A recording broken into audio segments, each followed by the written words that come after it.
yang dimana materi pertama akan disampaikan oleh. Izin memperkenalkan diri, nama saya Ayu Mas Aura dengan NIM 181351033 sebagai pemateri pertama.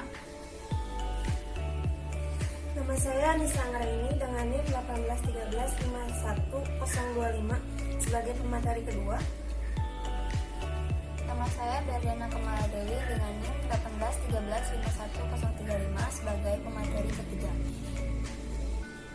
Saya Divino Paulinia dengan NIM 181351053 sebagai pemateri keempat. Saya Dionysius Chandra Irawan dengan NIM 181351061 sebagai pemateri kelima. Nama saya Nandia Dwi Puspita, NIM 181351023 sebagai pemateri ke-6. Nah, sebelum membahas materi tentang pohon penurunan, di sini saya akan menjelaskan tentang tata bahasa bebas konteks atau context-free grammar.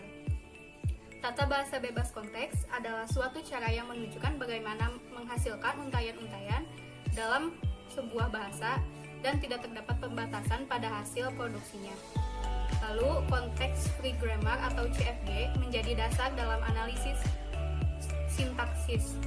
Bagian sintaks dalam suatu kompilator kebanyakan didefinisikan dalam tata bahasa bebas konteks. Materi selanjutnya tentang pohon penurunan.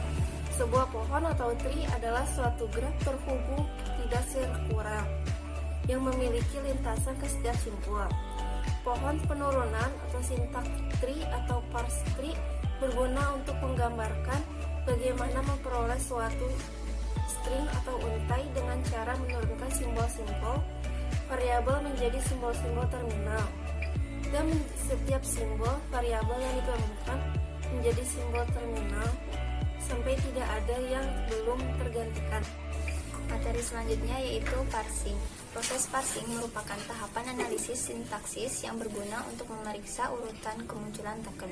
Dalam mengimplementasikan metode parsing ke dalam program, ada 3 hal yang perlu diperhatikan, yaitu yang pertama, rentang waktu eksekusi, yang kedua, penanganan kesalahan, dan yang ketiga yaitu penanganan kode.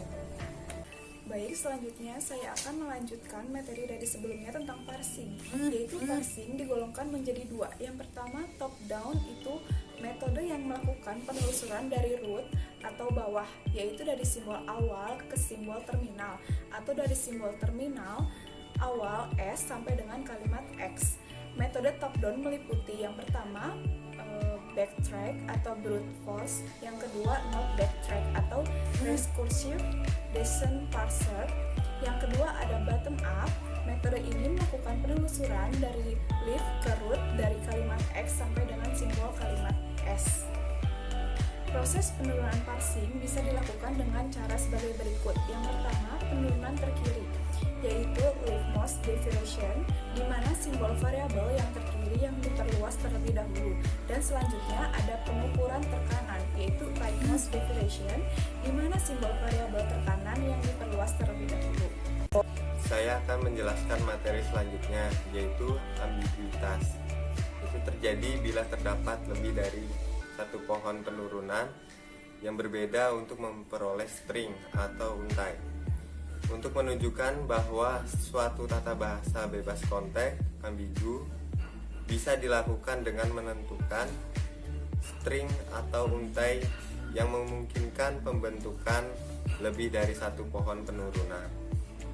Bila suatu struktur bahasa memiliki lebih dari satu dekomposisi atau penurunan, dan susunannya akan menentukan arti, maka artinya menjadi ambigu. Selanjutnya, di sini saya akan membahas contoh soal dari parsing. Di sini sudah ada soalnya. Lalu untai yang dicari adalah AA, BB, AA. Ini soalnya itu sudah ada startnya, yaitu A kecil, A besar, S besar, atau A kecil. Ini juga sudah ada variabelnya. Variabel dari A di mana S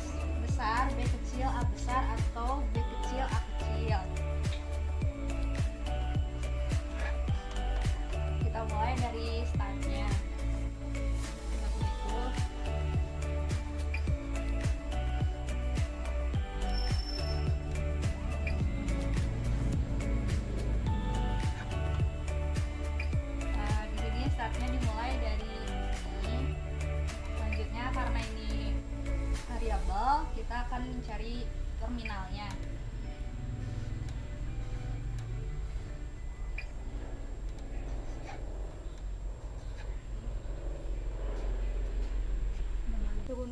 Variabel ini diturunkan menjadi S besar, B kecil, A besar, yaitu dari sini. Di sini karena masih ada variabelnya yaitu S dan A, S ini bisa diturunin menjadi A. Lalu di sini ada A. A-nya juga kan masih variabel, jadi kita turunin menjadi terminal. Jadi BA, B-nya itu dari sini. Karena kita butuh A lagi, jadi S yang di sini masih bisa turunin menjadi A. Jadi jawabannya itu